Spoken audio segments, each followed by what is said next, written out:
Olá, eu sou a professora Ana Camarosano, do ISA Digital, e hoje nós vamos falar sobre o laboratório da ecocardiografia de estresse, que é muito importante para quem pretende realizar o método.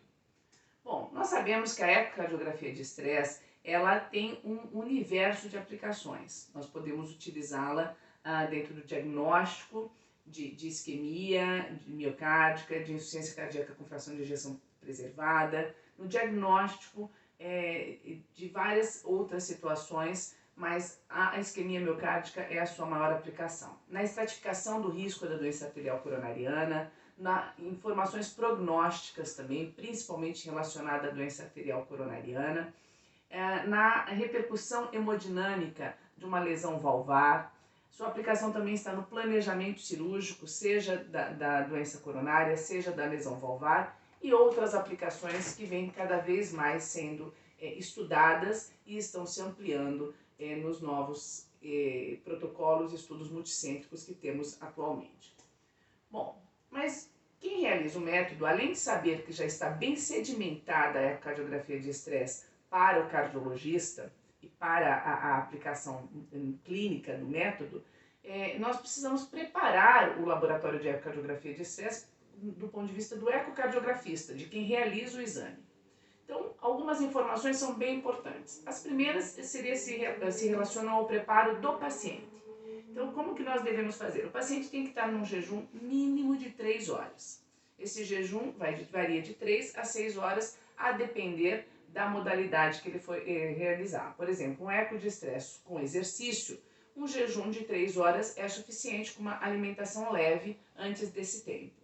Se for um eco de estresse farmacológico, um jejum de 4 horas já é de suficiência e de 6 horas é o ideal. Mas 4 horas você já está autorizado a realizá-lo, 6 horas seria o ideal. Então, a depender, o jejum do paciente deve ser orientado variando de 3 a 6 horas. O indivíduo não deve ingerir cafeína nem cigarro nas 24 horas que antecedem o exame, se o teste a ser realizado for com dipiridamol. Por quê? Porque aí as xantinas antagonizam o efeito do dipiridamol. Então deve-se recomendar suspensão do cigarro, porque a nicotina também tem um evento que interage com o dipiridamol e acaba diminuindo sua eficácia. Então tem que suspender cigarro 24 horas antes e deve suspender também derivados da cafeína, como chá, Coca-Cola, chocolate, café, tá? Para o teste com dipiridamol. Suspender medicações antisquêmicas 2 a 3 dias antes, especialmente beta-bloqueadores, porque eles também acabam fazendo um efeito cardioprotetor e não permitem uma resposta adequada ou se atingir o endpoint, no caso da dobutamina, e no dipiridamol, como é protocolo fechado, não precisa se atingir o endpoint, mas de toda forma diminui a eficácia do teste farmacológico e também diminui a eficácia do teste com exercício. Então, a não ser que tenha contraindicação para a suspensão da medicação antisquêmica ou se for para avaliação terapêutica. Aí sim mantém a medicação, mas os beta-bloqueadores são os principais que devem ser retirados. Trazer exames anteriores para que se possa fazer uma análise comparativa ou avaliar a evolução desse paciente, é bem importante. Assinar o termo de consentimento livre esclarecido. O paciente deve assinar, ter ciência de todo o exame que ele vai fazer e autorizar a realização desse exame, do eco de estresse, seja a modalidade que for, exercício ou farmacológico. A gente deve fazer uma história dirigida e um exame basal, um eco basal dirigido para avaliar o que nós buscamos nesse paciente, se a lesão é valvar, se é uma busca de isquemia. Então, temos que fazer uma anamnese dirigida e avaliar um ecocardiograma de repouso se há alguma contraindicação para a realização do eco de estresse. E avaliar o tipo de estresse a ser realizado, qual é o mais apropriado para aquele paciente. Certo? Porque muitas vezes o pedido não vem com essa clareza e quem está pedindo gostaria da resposta certa, mas não está sabendo conduzir a indicação. Quem sabe melhor o tipo de estresse a ser realizado é o próprio ecocardiografista. Se para um paciente jovem, ele fica muito melhor no eco de esforço, né? Um eco com exercício. paciente mais idoso, que não pode caminhar, aí sim ele vai para um estresse farmacológico. A depender do tipo de alteração que ele tenha, melhora a dobutamina. A depender, seria o dipyridamol. Enfim, então nós, ecocardiografistas, temos uma capacidade melhor de dar essa informação e realizar o protocolo mais adequado. Do ponto de vista do laboratório de ecocardiografia de estresse, o que é importante? É importante existir uma área adequada para a execução do exame, tá? Tem que ter que permita a circulação das pessoas. Equipamento de ressuscitação cardiopulmonar é importante. Bomba infusora para quem faz eco de estresse com dobutamina. A dobutamina requer bomba infusora para ser administrada. Controle pressórico e da frequência cardíaca constantes, com ou sem monitor. Se não tiver monitor, ao menos a técnica de enfermagem, a enfermeira, deve fazer aferições a cada 2 ou 3 minutos da pressão arterial e frequência cardíaca. Deve-se manter o eletrocardiograma contínuo e com o traçado adequado no aparelho de ecocardiografia, porque a captura da sístole ou do ciclo cardíaco, ela é trigada, ela é feita pelo eletrocardiograma, pelo QRS. Então é importante que se tenha um bom traçado do eletrocardiograma na máquina de ecocardiografia para que você tenha uma imagem adequada a ser analisada na ecocardiografia de estresse. E é prudente sempre ter as seguintes medicações para quem faz eco de estresse farmacológico, principalmente: o metoprolol ou esmolol, a amiodarona, a adenosina, caso tenha alguma arritmia durante o procedimento, nitroglicerina ou isordil, caso o paciente sinta dor e ela não reverta com antídoto específico para aquele protocolo, inibidor da ECA, caso fique hipertenso e também careça de uma medicação antihipertensiva, além das drogas indutoras de isquemia e os seus antagonistas. Por exemplo, quem faz eco de estresse com dobutamina precisa ter um antagonista, que é o metoprolol ou o esmolol. Quem faz eco de estresse com dipyridamol precisa ter um antagonista, que é a aminofilina, certo? Então é importante ter a droga indutora de isquemia e os seus antagonistas. Bom, além disso, no laboratório de ecoestresse, o aparelho que você possui tem que ter a imagem harmônica e quad-screen, porque isso que deu a grande reprodutibilidade e acurácia, validando a ecocardiografia de estresse no mercado mundial, tá? Porque permite imagens comparativas em vários estágios do teste, a mesma imagem, a mesma janela, se estamos num corte parasternal ou transverso, enfim. Eu comparo as mesmas imagens e a harmônica permite uma definição de borda endocárdica muito mais precisa para análise segmentar. E eu preciso, na análise segmentar, ter uma borda endocárdica bem visualizada, avaliando espessura e espessamento endocárdico. Além disso, o pessoal de apoio deve ser treinado, você deve ter uma enfermeira ou uma técnica de enfermagem que seja preparada e envolvida no laboratório de eco de estresse. Ela não pode sair da sala durante o procedimento e deve ser preparada para aquilo. Caso contrário, tanto na punção do acesso venoso quanto na execução do exame, vai se perder muito tempo, tá? Um traçado de eletrocardiograma deve existir, deve ter um monitor de ao menos 3 derivações ou, idealmente, de 12 derivações. Pode ser um eletrocardiograma na tela do computador de 3 ou 12 derivações, o ideal de 12 derivações.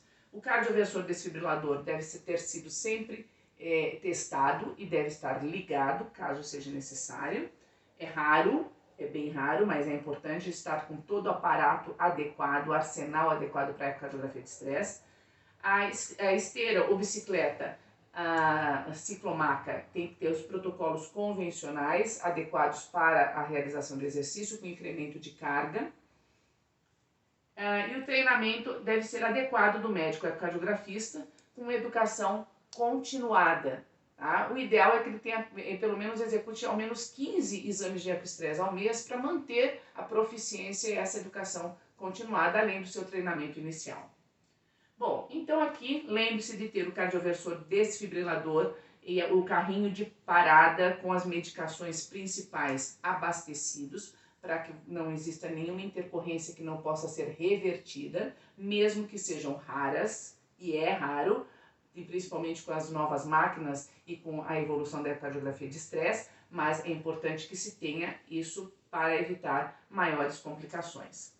E aqui eu queria trazer para vocês a acuidade diagnóstica na interpretação do eco de estresse, comparando profissionais iniciantes e profissionais especialistas, experts. Então aqui as barras azuis são dos iniciantes, pré-treinamento e pós-treinamento. E as barras cinzas são dos experts em eco de estresse que já realizam há vários anos. Então foi um estudo já bastante antigo, mas que mantém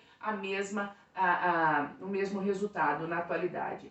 Ou seja, pré-treinamento, os iniciantes, eles têm uma capacidade diagnóstica muito menor do que os experts. Mas após um nível de treinamento adequado, com um quantitativo suficiente, de pelo menos 100 ecos de estresse, realizados e interpretados pelos iniciantes, e mantendo a sua proficiência mensal, né, eles acabam tendo no pós-treinamento um nível equiparado aos especialistas em termos de acuidade diagnóstica, de capacidade diagnóstica.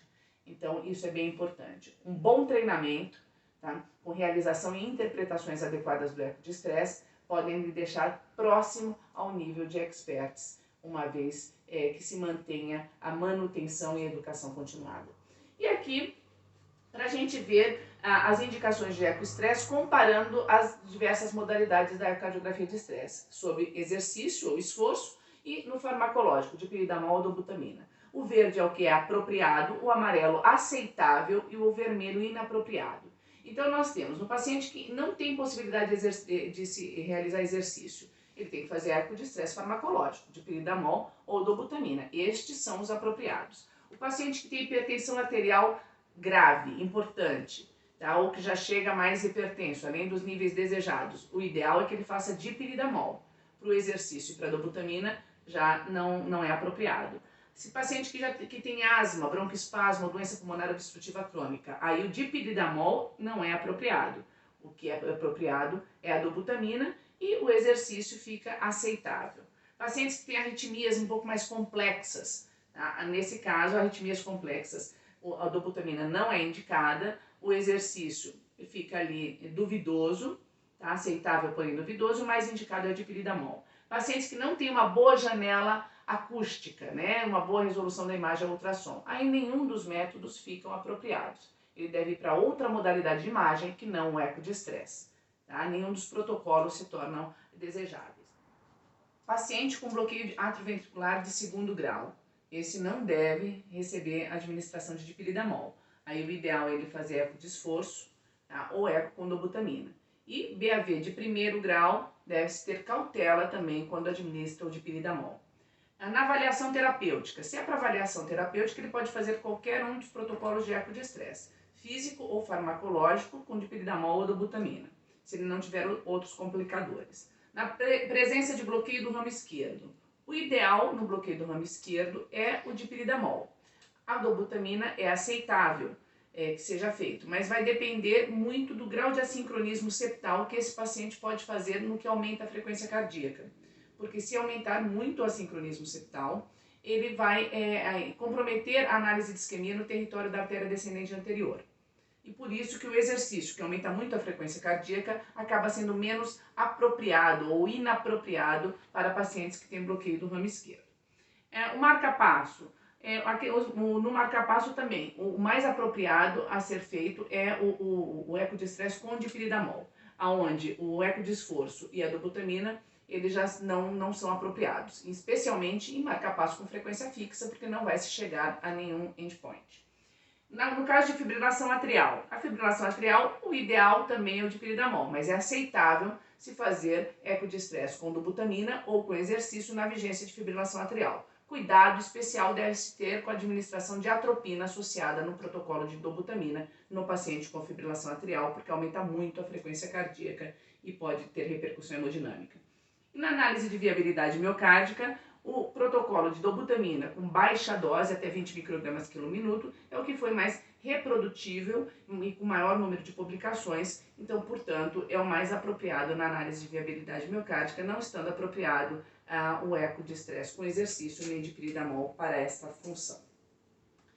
E como manusear a isquemia miocárdica ao eco estresse? Isso é bem importante. De acordo com cada protocolo, o exercício e a dobutamina tem os seus endpoints e o dipiridamol é um protocolo fechado. Porém, tendo confirmado a nova alteração segmentar ao ecoestresse, geralmente acometendo 2 segmentos miocárdicos ou mais, no primeiro você já tem que ficar bem alerta. Confirmou o segundo, ou se tem mais segmentos comprometidos, este já é o motivo principal da interrupção do teste, independente do protocolo e de frequência cardíaca atingida. Tá? Então, pare. Na realidade, positividade do teste é o principal motivo para você parar o exame. Deve-se suspender a medicação ou parar a bomba infusora, que se for no caso da dobutamina, tá? À medida que você viu que confirma que o teste é positivo. Deve-se iniciar beta-bloqueador se o protocolo for com dobutamina ou aminofilina se o protocolo for com dipiridamol. Se necessário, associar nitrato sublingual ou venoso. Manter acesso venoso e manter o paciente em observação e monitorização até que os dados do ecocardiograma, da pressão arterial e frequência cardíaca, bem como a contratilidade segmentar, voltem para o padrão de normalidade e, se o paciente tiver dor, até a dor cessar. Deve-se avaliar o eletrocardiograma também, concomitantemente, e, se necessário, internar o paciente na unidade coronariana ou numa UTI, ou transferir o paciente para um hospital, caso a alteração contrátil permaneça e aí tenha culminado com infarto, que também é bem raro. Se foi identificada a alteração rapidamente, foram revertidas, foram feitos os protocolos de reversibilidade. Então, é isso que eu gostaria de falar para vocês. Muito obrigada.